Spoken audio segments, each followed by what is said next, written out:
সংবাদ সবাইকে স্বাগত জানাচ্ছি। আমি ফিরোজ তোহা। শুরুতেই সংবাদ শিরোনাম জানিয়ে দেব এই মুহূর্তে হাতে পাওয়া সর্বশেষ গুরুত্বপূর্ণ আপডেট বাংলা সংবাদ। শুরুতেই থাকছে তারেক রহমানের বিরুদ্ধে যারা ষড়যন্ত্র করছে তাদের মোকাবেলা করা হবে। বিজেএমের সম্মিলিত পরিষদের সভাপতি বিএনপির কার্যনির্বাহী সদস্য বীর মুক্তিযোদ্ধা কাজী মনিরুজ্জামান বলেছেন, বাংলাদেশকে ধ্বংস করতে আওয়ামী লীগের প্রেতাত্মারা এখনও ষড়যন্ত্র চালাচ্ছে। ষড়যন্ত্র রুখতে সবাইকে ঐক্যবদ্ধ থাকতে হবে। এবারে জানাবো, প্রতিবেশী রাষ্ট্রের ষড়যন্ত্র যতই বাড়ছে জাতীয় ঐক্য আরও দৃঢ় হচ্ছে। প্রতিবেশী রাষ্ট্রের ষড়যন্ত্র যতই বাড়ছে আমাদের ছাত্র জনতা, যুবক তরুণ, পেশাজীবী এবং রাজনৈতিক দল সবার যৌথ প্রচেষ্টায় জাতীয় ঐক্য আরও দৃঢ় হচ্ছে বলে মন্তব্য করেন বাংলাদেশ জামায়াতে ইসলামের কেন্দ্রীয় নির্বাহী পরিষদ সদস্য ও ঢাকা মহানগরী দক্ষিণের আমির মোহাম্মদ নুরুল ইসলাম বুলবুল। জানাবো, দেশীয় অস্ত্র হাতে শ্রমিক লীগ নেতার ভিডিও ভাইরাল। বরগুনায় এক শ্রমিক লীগ নেতার দেশীয় অস্ত্র হাতে উত্তেজিত অবস্থায় প্রতিপক্ষের উপর চড়াও হবার একটি ভিডিও ইতিমধ্যে ভাইরাল হয়েছে। রাত থেকে সোশ্যাল মিডিয়া ও সামাজিক যোগাযোগ মাধ্যমে শ্রমিক লীগ নেতার ভিডিওটি ছড়িয়ে পড়ে। এদিকে দুই মোটরসাইকেলের সংঘর্ষ, বাড়ি ফেরা হলো না বাবা ছেলে। টাঙ্গাইলের মধুপুর উপজেলায় দুই মোটরসাইকেলের মুখোমুখি সংঘর্ষে বাবা ছেলে নিহত হয়েছেন।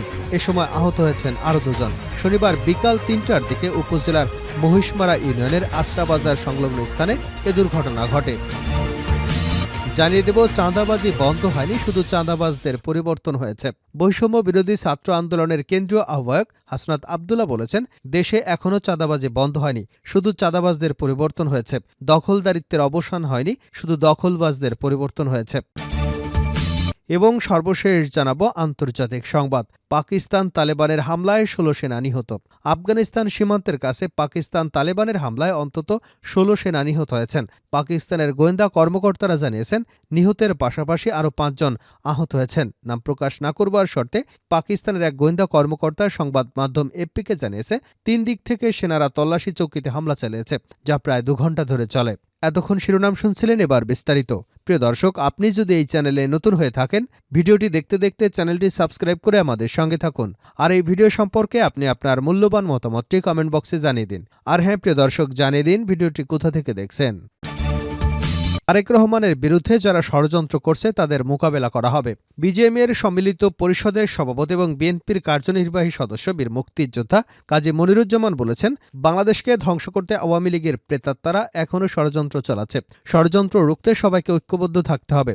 শনিবার রূপগঞ্জে উপজেলা বিএনপির উদ্যোগে শোভাযাত্রা শেষে প্রধান অতিথির বক্তব্যে এসব কথা বলেন তিনি। এ সময় তিনি বলেন, তারেক জিয়াকে যারা ভয় পায় তারা তার নেতৃত্বের সামনে দাঁড়াতে পারবে না, তারা ষড়যন্ত্র করছে।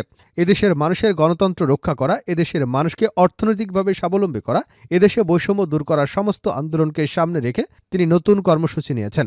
আর তা হচ্ছে ৩১ দফা। এই ৩১ দফা বাস্তবায়ন করতে আজকে লাখো লাখো লোক এখানে সমাগত হয়েছে।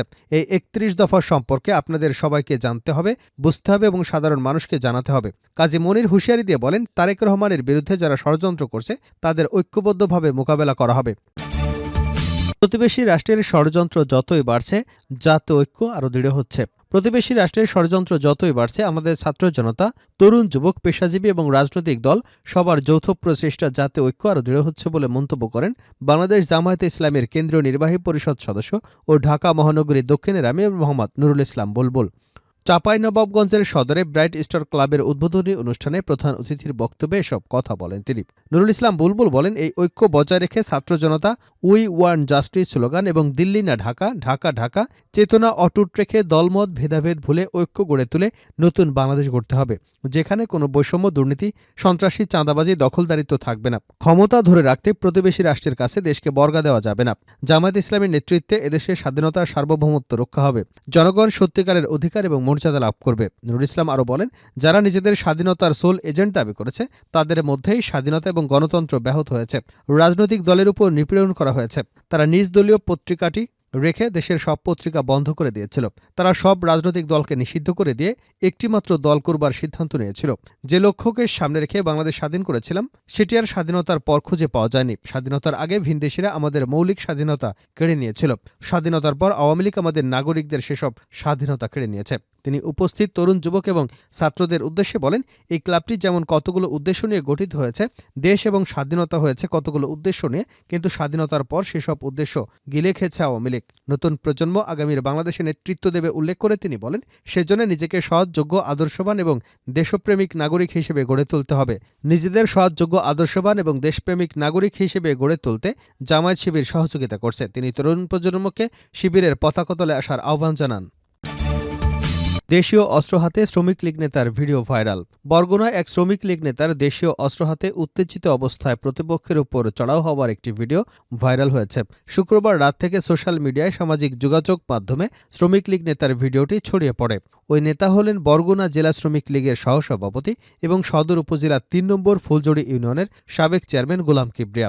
অস্ত্র হাতে ভাইরাল হওয়া ১৭ সেকেন্ডের ভিডিওতে দেখা যায়, একটি ঘরের মধ্যে কোনো একটা বিষয় নিয়ে উত্তেজিত হয়ে কয়েকজনের সঙ্গে বাগবিতণ্ডা করছেন শ্রমিক লীগ নেতা গোলাম কিবরিয়া। এ সময় তার সামনে উপস্থিত লোকজনের উপর ক্ষিপ্ত হয়ে দেশীয় অস্ত্র নিয়ে তাদের দিকে ধাবিত হবার চেষ্টা করেন কিবরিয়া। পরে সেখানে থাকা কয়েকজন তাকে বাধা দিলে কোনো হতাহতের ঘটনা ঘটেনি। বরগুনা সদর উপজেলা বিএনপির আহ্বায়ক মোহাম্মদ তালিবুর ইসলাম পলাশ বলেছেন, কিবরিয়া একসময় জাতীয় পার্টির রাজনীতিতে যুক্ত ছিলেন, পরবর্তীতে আওয়ামী লীগে যোগ দিয়েছেন।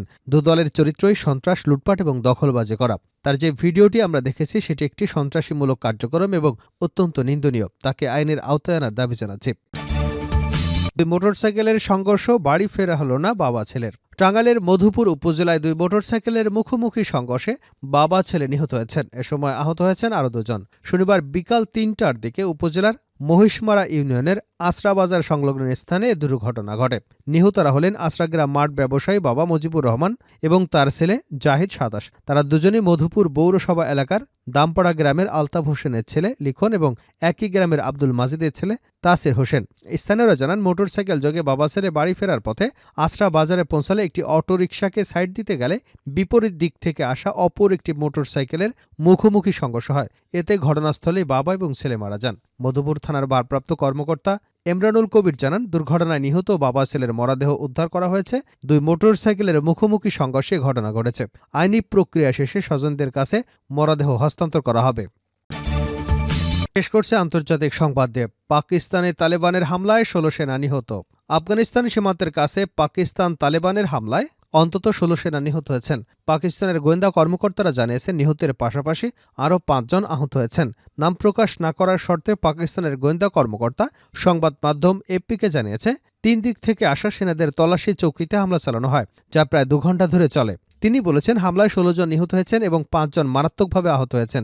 এ সময় জঙ্গিরা সেনাবাহিনীর বিভিন্ন সরঞ্জাম জ্বালিয়ে দিয়েছে। অন্য এক গোয়েন্দা কর্মকর্তারা জানিয়েছেন, খাইবার পাখতানখোয়া প্রদেশের মাকিন এলাকায় এ হামলার ঘটনা ঘটে, যা আফগান সীমান্ত থেকে ৪০ কিলোমিটার ভিতরে। পাকিস্তান তালিবান এক বিবৃতি দিয়ে এ দায় স্বীকার করেছে, জানিয়েছে তাদের শীর্ষ কমান্ডারদের হত্যার বদলা নিতেই এমন পদক্ষেপ নেওয়া হয়েছে।